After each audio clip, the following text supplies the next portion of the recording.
Serbia আসার সময় এখনই। হ্যাঁ বন্ধুরা, আজকে সার্বিয়া ভিসা নিয়ে আলোচনা করতে যাচ্ছি। সো হ্যালো এভরিওয়ান, আসসালামু আলাইকুম।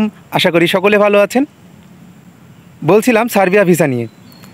আপনারা অনেকে জানেন যে বর্তমান সময়ে কি পরিমাণ ভিসা কিন্তু সার্বিয়ার হচ্ছে বাংলাদেশিদের বিশেষ করে।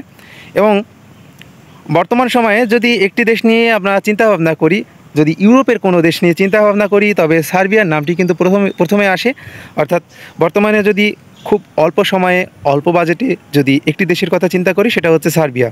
কিন্তু এই সার্বিয়া ভিসা নিয়ে বর্তমান সময়ে যে বিষয়টা বাংলাদেশে হচ্ছে, এটাই আজকে আপনাদের জানাবো। বর্তমানে সার্বিয়া ভিসার যে আপডেটটা এবং বর্তমানে কোন কোন প্রসেস ফলো করে আসলে সার্বিয়া যাচ্ছে মানুষেরা, এবং আপনারা কিভাবে সার্বিয়া যাবেন, নিজে প্রসেস করে যাবেন বা এজেন্সি ফলো করে যাবেন, এটা আপনাদের জানানোর চেষ্টা করব। কিন্তু সার্বিয়া আসার সময় কিন্তু এখনই, অর্থাৎ আপনারা কিন্তু এই সময় এসেই কিন্তু সার্বিয়া যেতে পারবেন, কজ এই সুযোগটা কিন্তু আপনারা মিস করবেন না।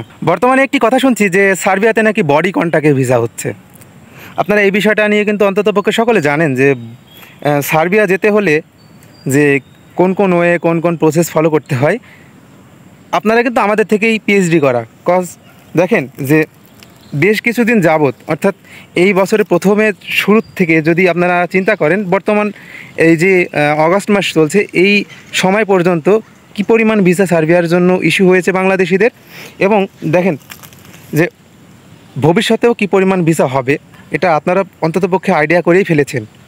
যারা ফাইল লেনদেন করছেন বিভিন্ন এজেন্সিতে, বিভিন্ন পরিচিত কোনো মাধ্যমে, এবং বিভিন্ন যে সকল যারা মিডল ইস্টে রয়েছেন, যারা কিনা আসলে সার্বিয়া যাওয়ার জন্য বিশেষ করে ফাইল প্রসেসিং করতে যাচ্ছেন বর্তমান সময়ে, তারা অন্ততপক্ষে এই বিষয়টা জানেন। আমরা যে আপডেটটা পেলাম সেটা আপনাদের আজকে আমি জানাবো এবং তুলে ধরবো। সেটা হচ্ছে যে বর্তমানে দেখেন সার্বিয়ার যে ভিসা নীতি, অর্থাৎ ইটিএ নামক একটি যে সেবা, এই সেবাটি কিন্তু গত 23শে এপ্রিল 2025 কিন্তু সার্বিয়ার গভর্নমেন্ট কিন্তু চালু করেছে বাংলাদেশিদের জন্য। কিন্তু এখন বর্তমানে ওই যে স্টিকার ভিসাটা, এই স্টিকার ভিসাটা হচ্ছে, কিছু কিছু ই ভিসাও হচ্ছিলো, আমরা দেখছিলাম। সো এখনও পর্যন্ত সম্পূর্ণরূপে আসলে যেই ভিসার যে ই ভিসার যে কার্যক্রম, এটা কিন্তু বাংলাদেশিদের জন্য তারা কিন্তু চালু করে নাই। এখন বর্তমানে বাংলাদেশ থেকে কোন কোন প্রসেসে ভিসা হচ্ছে দেখেন, যে কিছু সাপ্লাই কোম্পানির ভিসা হচ্ছে। এখন অনেক এজেন্সিতে আমরা দেখলাম যে আমার আশেপাশে অনেক মানুষ রয়েছে যারা সার্বিয়ার ভিসা নিয়ে কিন্তু প্রতারিত হয়েছে। কথা দেখেন, এখন কিন্তু 90%ই প্রতারিত হচ্ছে সার্বিয়ার ভিসা নিয়ে। অনেকে ভিসা পাচ্ছে, অনেকে ম্যান পাওয়ার পাচ্ছে না, অনেকে ভিসা ম্যান পাওয়ার পাওয়ার পরেও সার্বিয়া যেতে পারছে না। এর রিজন হচ্ছে, দেখেন আমরা দেখেছিলাম যে ক্রোয়েশিয়ার ভিসা, আপনারা ক্রোয়েশিয়ার ভিসা সম্পর্কে কিন্তু সকলে কিন্তু জানেন যে ক্রোয়েশিয়া কী পরিমাণ ভিসা দিচ্ছিল, এবং বাংলাদেশিদের জন্য কিন্তু প্রচুর পরিমাণ ভিসা কিন্তু ক্রোয়েশিয়া ইস্যু করেছে। এবং বর্তমানে কিন্তু দেখেন ক্রোয়েশিয়ার ভিসা কিন্তু স্থগিত রয়েছে, অর্থাৎ বাংলাদেশিদের জন্য ওই যে পরিমাণ যে ক্রোয়েশিয়ার ভিসা হচ্ছিল, এখন কিন্তু সেরকম কিন্তু নেই। আগে আমরা দেখেছিলাম রোমানিয়ার ভিসাও কিন্তু বন্ধ করে দিয়েছে। ঠিক তেমনই অনুরূপভাবে এই সার্বিয়ার ভিসাও কিন্তু বন্ধ হয়ে যাবে অদূর ভবিষ্যতে। খুব অল্প দিনের মধ্যেই কিন্তু দেখবেন যে সার্বিয়ার ভিসাটাও তারা কিন্তু বন্ধ করে দিয়েছে। এত সুন্দর সুযোগ সুবিধা থাকা সত্ত্বেও বাংলাদেশিরা সেখানে গিয়ে প্রতারিত হচ্ছে। এর জন্য দায়ী কারা? সরকার? না, অ্যাবসলিউটলি নট। সরকার এর জন্য দায়ী না, এর জন্য দায়ী হচ্ছে বাংলাদেশিরা। কজ আপনারা দেখেন, বাংলাদেশিরা যারা সুযোগ পায় তারা দালালি করে, অর্থাৎ ভিসা নীতি নিয়ে যারা ভিসা নিয়ে কাজ করে, বিশেষ করে বাংলাদেশে যারা ভিসা নিয়ে কাজ করে, তাদের মধ্যে কিন্তু 90%ই কিন্তু প্রতারক। এই সার্বিয়ার ভিসা নিয়ে কিন্তু সেম, অর্থাৎ যারা সার্বিয়া বর্তমানে গিয়েছে তারা সাপ্লাই পড়েছে, তাদের কোনো ডকুমেন্ট নাই, অর্থাৎ যে কোম্পানির মাধ্যমে গিয়েছে কোনো মালিক খুঁজে পায় নাই।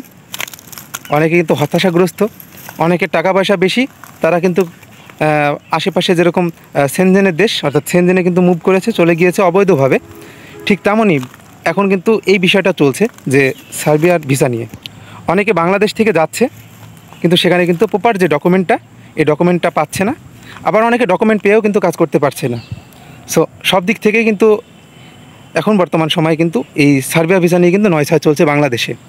আর বাংলাদেশে যে বিষয়টা হচ্ছে, যে আমি দেখলাম বেশ কিছুদিন আগে, যেটা বলছিলাম, যে একজন ভিসা পেয়েছে, যে এজেন্সির মাধ্যমে কন্ট্যাক্ট করেছিল, আমার খুবই পরিচিত, খুবই ক্লোজ, সে ভিসা পেয়েছে এবং তাকে 3 মাস সময় নিয়েছে সার্বিয়া নিয়ে যাওয়ার জন্য। রিপ্লেস ভিসা, আপনারা অনেকে জানেন কি না রিপ্লেস ভিসা নামে আসলে কোনো ভিসা আছে কি না আমি জানি না, তবে এই রিপ্লেস ভিসা নামের একটি ভিসা তাকে দিতে চেয়েছিল, এবং তাকে সময় দিয়েছিল 3 মাস, এবং তার কাছ থেকে কিন্তু যে মোটা অঙ্কের যে অর্থ সেটা কিন্তু এজেন্সি নিয়ে রাখে।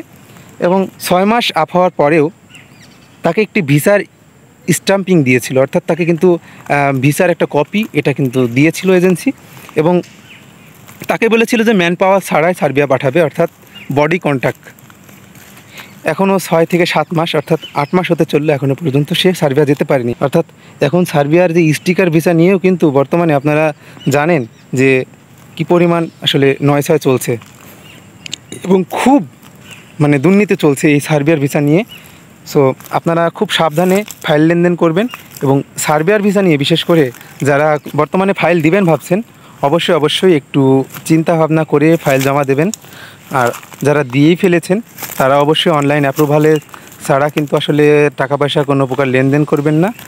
প্রপার ডকুমেন্ট, প্রপার লিগালাইজেশন সব কিছু করার পরে ইভেন আপনারা টাকা পয়সা লেনদেন করবেন। সো এতটুকু আপনাদের কাছে আমার চাওয়া থাকবে। সো সার্বিয়ার ভিসাও কিন্তু এই যে ক্রোয়েশিয়া এবং আরও যে সকল কান্ট্রি, রোমানিয়া, যে আগে যে সকল যে প্রকার ভিসা দিত এরকমই কিন্তু হয়ে যাচ্ছে।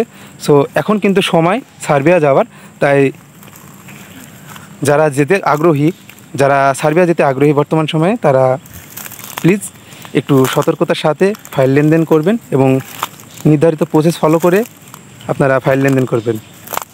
সো এতটুকুই। ইনশাল্লাহ আমি সার্বিয়ার ভিসা নিয়ে আরও আপডেট দিব, কি হয় না হয় সব কিছু জানাবো। সো সকলে ভালো থাকবেন, সুস্থ থাকবেন। আর এখনও যারা আমার চ্যানেলটি সাবস্ক্রাইব করেনি প্লিজ সাবস্ক্রাইব করে দিবেন। সো এই প্রত্যাশায় ভালো থাকবেন। ধন্যবাদ সবাইকে।